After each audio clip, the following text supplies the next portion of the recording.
Համեցեք պարոն Փաշինյան, կլսենք ձեզ, Ռուբիկ Հակոբյան, համեցեք։ Տիկնակ եւ պարոնայք, ես այսօր շատ կառուցողական եմ տրամադրված եւ կառուցողական ելույթ եմ ունենալու ոչ միայն հանրապետական կուսակցության եւ դաշնակցության տոնը չփչացնելու համար, այլև այն պատճառով, որ համոզված եմ նախորդ մի քանի ելույթներից հետո հայ ժողովուրդը ի Հայաստանս եւ իսփյուրս աշխարհի անհամբերությամբ է սպասում մեր այսօրվա արտահերթ եւ անհետաձգելի ռեժիմով կայացվող որոշմանը, որ պիտի կայացնենք եւ համոզված եմ այս որոշումը պետք է վճռական դեր ունենա բազմաչարչար հայ ժողովրդի հետագա ճակատագրի համար։ Իսկ քննարկում ենք կարևորագույն մի հարց՝ արտակարգ իրավիճակների եւ տարածքային կառավարման նախարարությունը կիսելու եւ նոր տարածքային կառավարման նախարարություն ստեղծելու մասին։ Ինչու ենք նման հարց քննարկում, որովհետև հանրապետական կուսակցությունը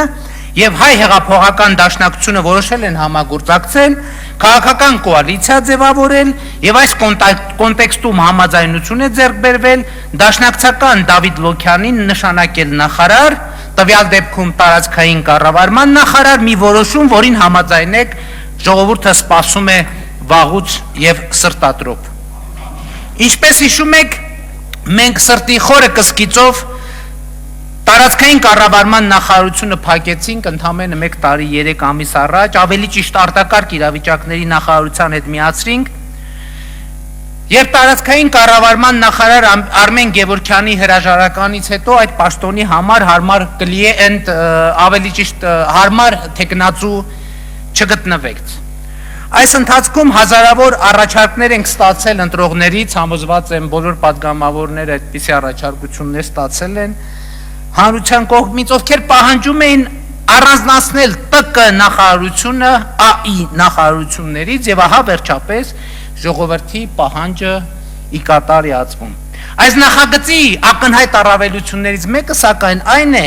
որ հնարավորություն է տալիս ոչ միայն նախարար նշանակել Դավիթ Լոքյանին, այլև նախարարի պաշտոնից չազատել գործող նախարար Արմեն Երիցյանին։ Սա կարծում եմ չափազանց կարևոր է։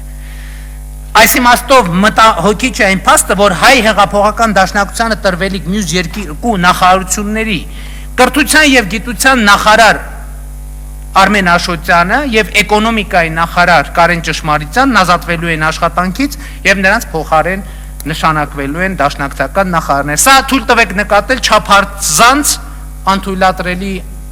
անարդարություն է եւ ոչ կառուցողական մոտեցում։ Ինչու գնալ նման ոչ կառուցողական ճանապարհով, երբ մենք ունենք նախարարությունները միացնելու եւ հետո հանուն ազգային նպատակների կիսելու բազմամյա գեղեցիկ ավանդույթ։ Կարելի է օրինակ կրթության եւ գիտության նախարարությունը առանձնացնել եւ ինչպես տարիներ առաջ դարձնել կրթության նախարարություն, լուսավորության նախարարություն, Աշոտյանին նշանակել լուսավորության նախարար, իսկ Լևոն Մրկերչյանին կրթության նախարար։ Ժամանակին էկոնոմիկայի նախարարության տեղը հիշում էր կար առևտրի եւ էկոնոմիկայի եւ առևտրի նախարարություն, կարելի է էկոնոմիկայի նախարարություն կիսել, դարձնել էկոնոմիկայի նախարարություն եւ առևտրի նախարարություն, Կարեն Ճշմարիտյանին հանրապետական հավատարիմ падգամավոր եւ նախարար նշանակել առևտրի նախարար, դաշնակցական մեր գործընկերոջը նշանակել համապատասխան էկոնոմիկայի նախարար։ Սա կարծում եմ ավելի ճիշտ համապատասխան կլիներ այն իդեալներին, որ հռչակեց Սերժ Սարգսյանը իր փետրվարի 12-ի ելույթում։ Խնդրում եմ չփոթել այս տարվա փետրվարի 12-ի, ոչ թե անցյալ տարվա, բայց մեկ էլ որ անցած տարվա փետրվարի 12-ի մասին խոսեցինք, ինձ թվում է ամեն դեպքում Արմեն Աշոտյանն անցած տարվա փետրվարի 12-ից հետո մի քիչ շատ էր ոգևորվել փաստորեն, Պերեդոզ եղավ եւ տեսնում եք ինչպիսի քաղաքական արդյունքներ։ Ի դեպ, ասում են մի քանի մարս նույնպես տալու են դաշնակցությանը։ Եվ սրա պատճառով երկու գյոզալ մարսպետ զոհաբերվելու են քաղաքական կոնյունկտուրա։ Բայց ինչու գնալ նման անարդար լուծումներ, չէ՞ որ կարելի է կիսել նաեւ մարզերը։ Կարելի է, չէ՞։ Թող լինի առանձին Արագածի մարզ եւ առանձին Ոտնի մարզ։ Եվ մենք կունենանք թող լինի առանձին Գեղարի մարզ եւ առանձին Ունիքի մարզ։ Եթե կիսված մարզերի որ մասում հանրապետական մարզպետ կնշանակվի, որում դաշնակցական, սա արդեն կարծում եմ սուգուբը ՀՀԿ-ՀՅԴ ներկուսակցական հարաբերությունների հարց է։ Շնորհակալություն ուշադրության համար։